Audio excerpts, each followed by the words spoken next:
world's best are here. I've never seen such a match as there is here today, anywhere, at any race. Today's gladiators enter the arena, the men who design, build and race unlimited outboards, the Formula One of circuit powerboat racing, the boats they call OZ. I've raced all over the world for the last 12 years, and it's without a doubt the best powerboat race in the world, bar none. The noise, the crowd, the atmosphere, it's certainly the Monaco of boat racing. It really is very, very exciting. The adrenaline's run, and you know, I can't understand why drivers enjoy it, but for some reason we do. Dangerous race of our circuit anywhere. Why is that? Well, it's very narrow. The walls are there. You lose control. The walls are very close. It's probably a little too dangerous for many drivers. Trim out, make the pitch turn in quite comfortably, and we accelerate away towards the far end of the course again. You need a lot of acceleration. You have to be able to do 100 miles an hour in probably 100 feet. And now into fifth from the last position is Tom Percival, Murray Walker. And here they come, 1 2/5 seconds. So Bill Seabold is actually gaining a bit on Fielding, but with 3 laps completed. Where you're going, you've really got to aim your boat and pray a little bit.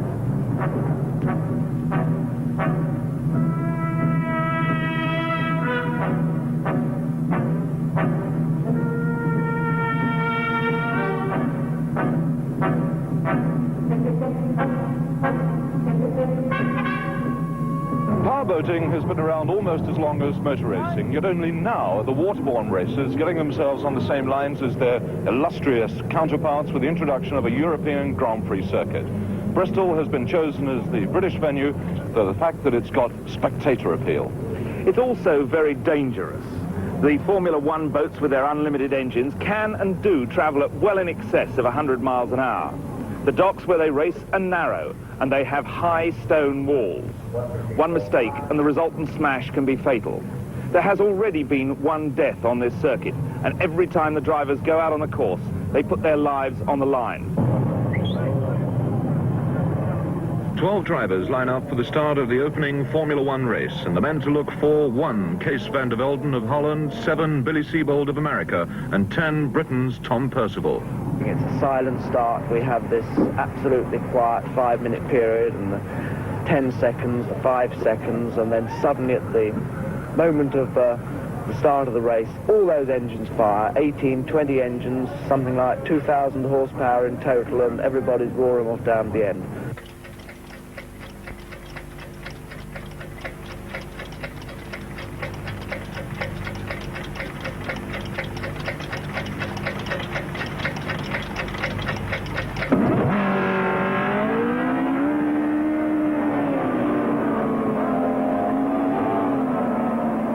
First of 4 Formula One starts.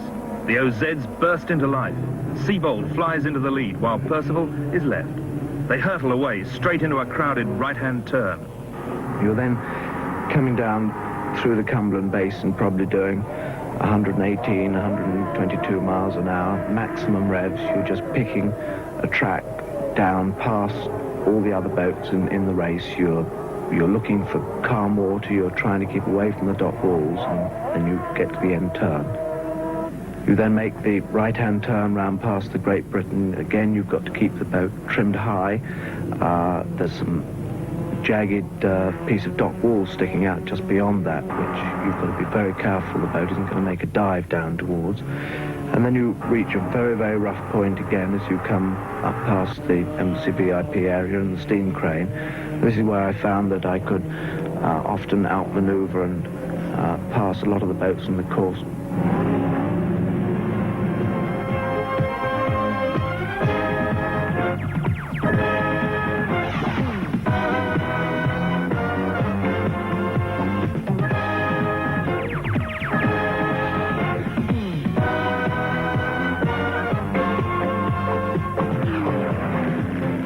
going along at 120 miles an hour, and the order: Seabold of America leads, averaging around 82 miles an hour. 15, Roger Jenkins of Wales is second. 11, Bob Spalding from Ipswich third. Then Kees van der Velden number 1, Bob Herring of America number 4, and Percival number 10, left at the start, is up to 6th place. And Percival could soon be 5th. Herring's engine sounds sick, and it may be the end of the race for him.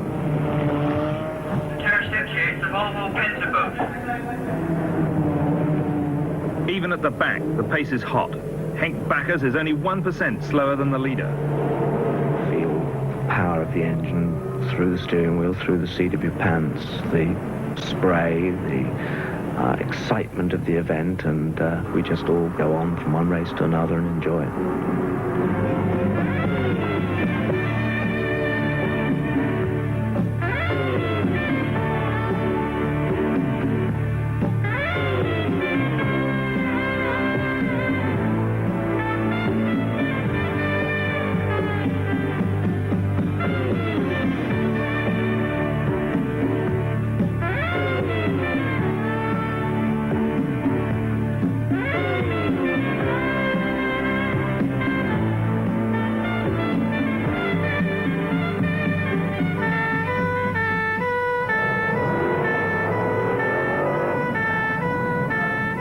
This must be serious. The doctor is dealing with injuries, but what's happened isn't clear.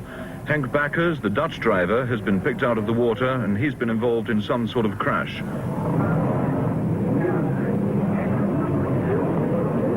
The race has been stopped, and Seabold will be declared the winner.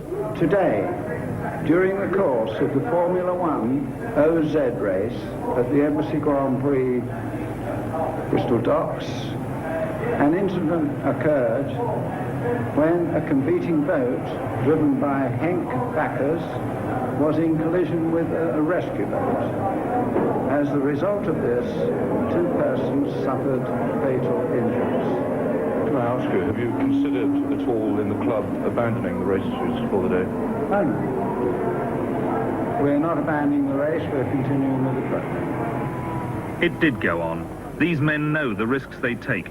It's all part of the stimulus, the knife edge that divides glory and ignominy. The sadness is that those who were killed were not the glory seekers, but the necessary officials. While the OZ boys are battling it out in the Formula One Grand Prix, there's a first ever World Championship for Formula 4. This class is limited to V-bottom monohulls as opposed to the twin-hulled catamarans with engines of up to 850 cc.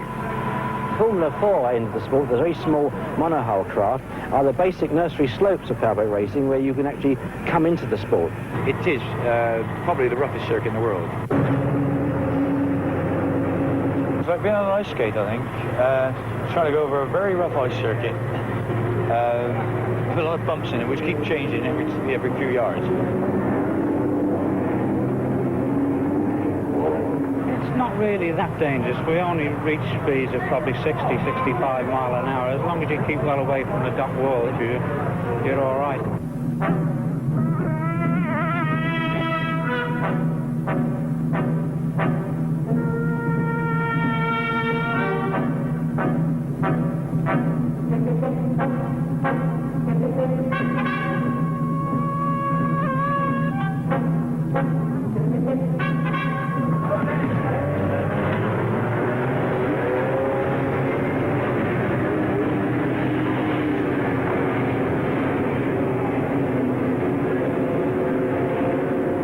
Mostert in number 67 and Visser in 76 make all the running in this exciting duel.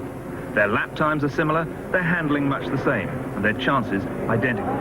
It's a classic powerboat battle, each waiting for the other's mistake to open a gap between them while the rest trail in their roughened wakes.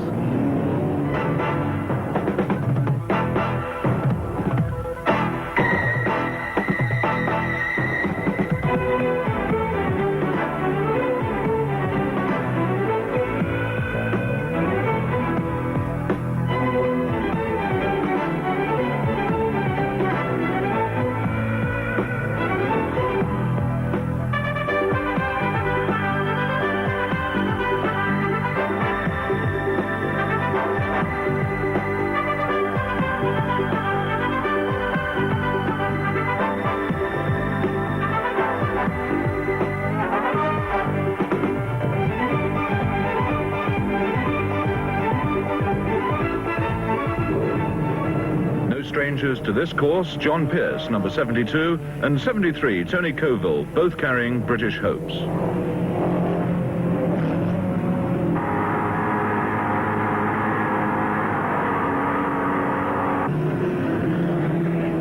And Pearce, the West Countryman, is now out of the race and better acquainted with Bristol Docks, because that sort of damage could only have been caused by a collision with a wall. Arthur Mostert wins in style to take the lead in this World Championship. Visser runs in a close second. The pattern of Formula 4 is established.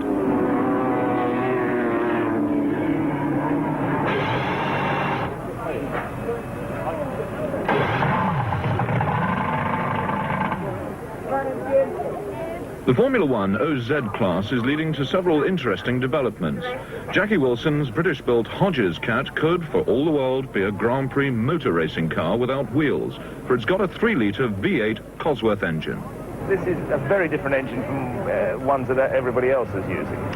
Yes, it's an inboard engine as opposed to an outboard engine, but in its present... The designation of an outboard is that it must be removable from the boat, complete with its drive. So we built the drive onto the engine, and it is removable from the boat, complete with its drive. So that's designated an outboard. It's bending rules a little bit, but I didn't write the rules, you know.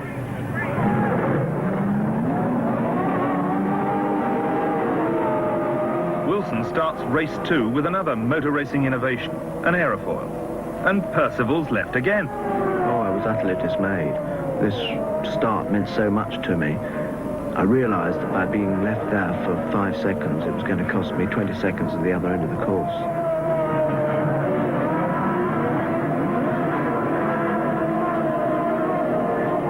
The far mark at Cumberland Basin, and Seabold is headed by Van der Velden and Wilson with a Cosworth engine. But Seabold has the better line and could pass Wilson.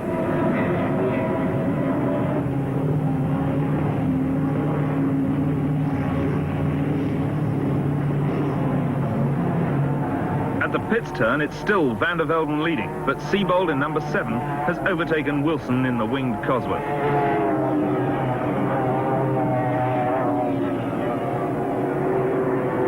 Percival is carving his way through the field, and Van der Velden, 3 times a world champion, is in trouble. He's blown his engine, and that allows Seabold to be where he was throughout the first race, out in front.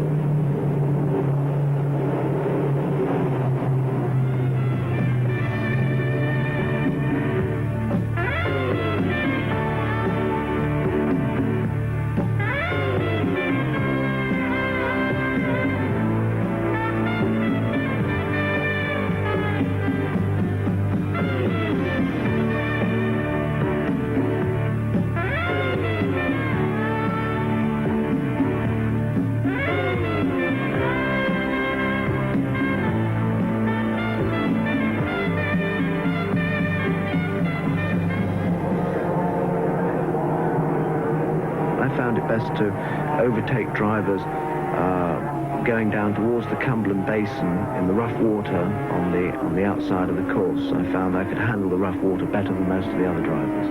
The aerofoil looks dodgy. It's becoming unhinged, but Jenkins' problems are far greater. He nosedives and fills with water. You're completely blanked out with water, and you in fact think that you rolled, although you've in fact submarined.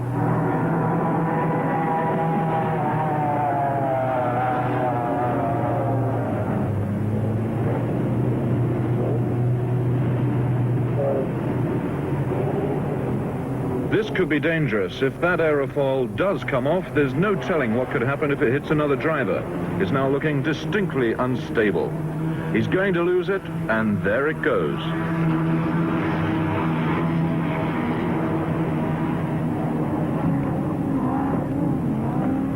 Seabold notches up his second victory. Incredibly, Percival has worked through to finish right behind him, and a foilless Cosworth gives Wilson a 3rd place. Formula 4 boats have production engines which can't be altered, but are kept in tip-top condition. It leaves little room for manoeuvre, but a driver without a good mechanic might as well stay in the pits.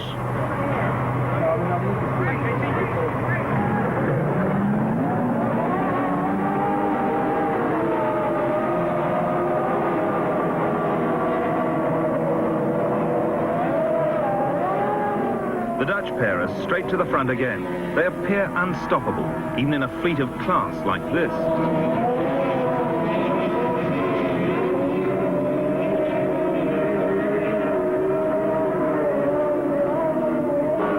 Here's guts for you, John Pearce, after his accident, racing again with a patched-up boat.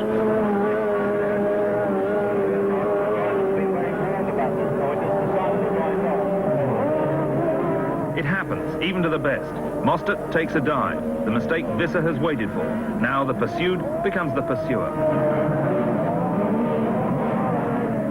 Several top drivers are now finding the going tough, including Noel Herterich, Ireland's champion in sports boats.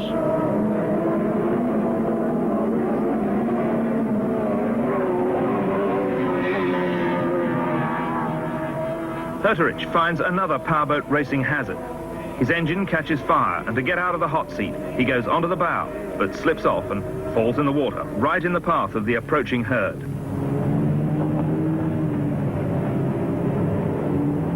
Arthur Mostert is up with Visser, and he's taken him, and that's another win for the Flying Dutchman. Sunday, and the second day greets the officials with a bomb warning.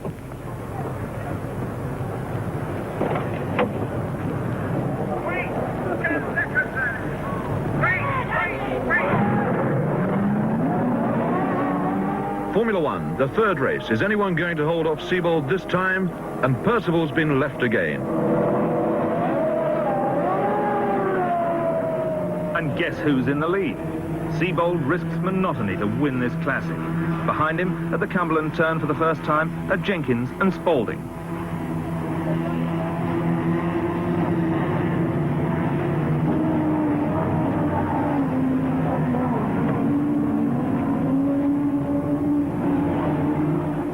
Seabold still leads, but Tom Percival, driving at a seemingly reckless rate of knots, is trying to catch him.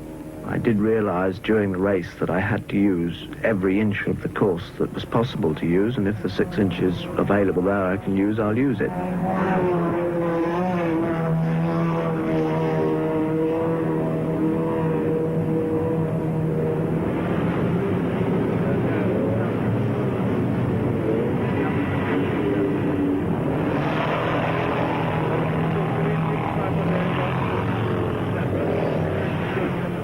When you're riding the boats very, very high, you get a lot of air under the tunnels, and you just ride them higher and higher, and eventually you'll just get too much air under, and the boat will literally somersault through 360 degrees, possibly even twice. Veteran Alf Bullen, after a hard tussle with Percival, is out. Seabold is an easy winner, and Percival again the runner-up.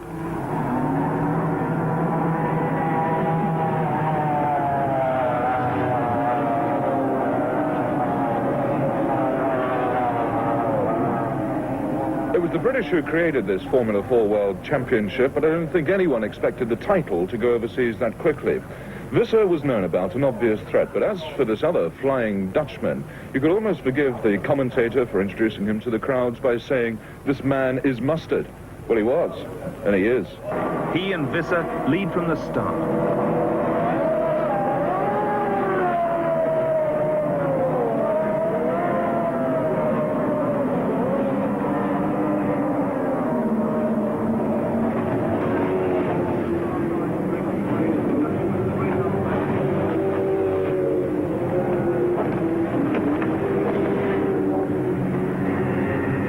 John Pearce going well, but oh, he's crashed. John Pearce has hit the wall in exactly the same place as in the first race, and on just about the fastest part of the course at that.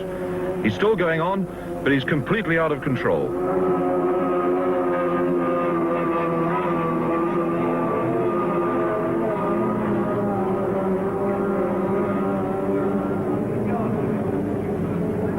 Mostert is going faster than ever, lapping 2 miles an hour quicker. Tragedy strikes Visser. He misjudges a wave and takes a dive. The waterborne doctor speeds to the injured Visser as Mostert passes to realise that the pressure is off without his major rival in the race. Mostert acknowledges the rescue boat's red flag, the signal that the race has been stopped. So that's the end of Robbie Visser's championship, trying perhaps too hard and landing himself in hospital for his trouble. And with the race stopped, victory goes again to Arthur Mostert.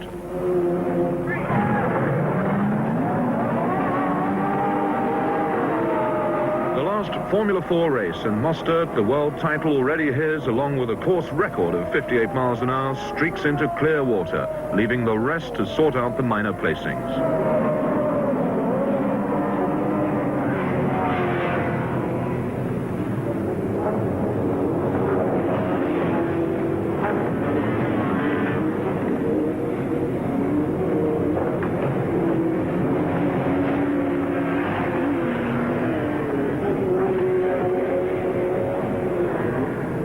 Really is a formality. Mostert makes a clean sweep of the Formula 4 races to take this World Championship trophy back to Holland. A workmanlike performance. Here's the new world champion.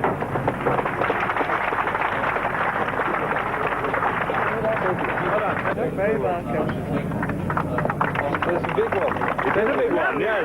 Congratulations again. Look forward to seeing you tonight. Yes, good.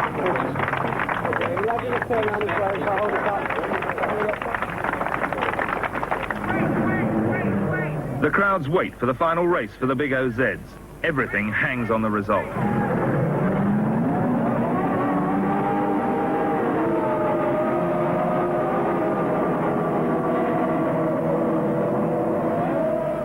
Sebald still not assured of the British Grand Prix title, and he's behind for the second time, led now by Spalding. And for the fourth time in the series, Tom Percival is left behind at the start.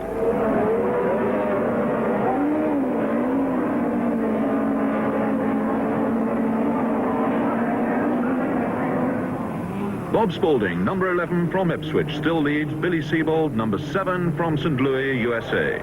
You could say it's enough to set the grandstand alight, and incredibly, there's a fire there, though nothing serious. A real scrap is developing as Percival catches Bullen, a rival he acknowledges as good. Alf is recognised as probably one of the hardest drivers in the sport. He just doesn't give an inch to another driver. The order with very little time left, Spalding leads, Sebald second, Bullen for France third, Percival fourth.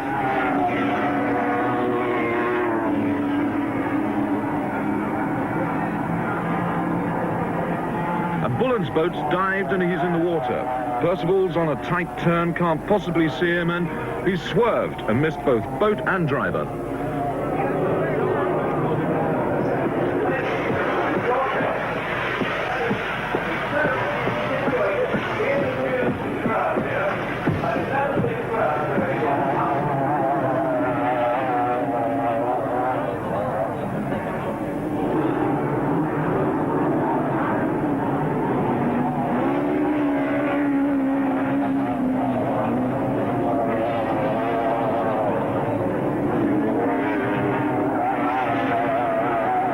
Spalding leads across the finish to record the most popular win of the meeting.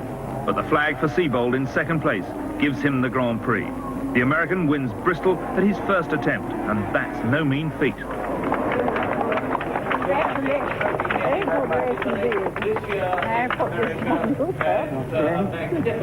Congratulations. Well done. Thank you, sir. First appearance at Bristol. Congratulations from each and every one of us. That's a beautiful heavy thing for you. Okay. Now, be careful with it. Oh, that is heavy. Thank you. You made it look easy. Was it easy? No. Are you going to come again next time, Billy? I think so. It's been worthwhile event there. Oh, yes. How do you feel now? Well, I like the course. It's tight, but it's you got to really drive. The sport that we're involved in circuit racing, brings racing to the public. They can view it from Bristol Docks, inches away from the sport. They can see the drivers wrestling with the wheel, and I think that this is one of the reasons that drivers get involved in it. They just like to be seen to do battle with their comrades in confined spaces like this.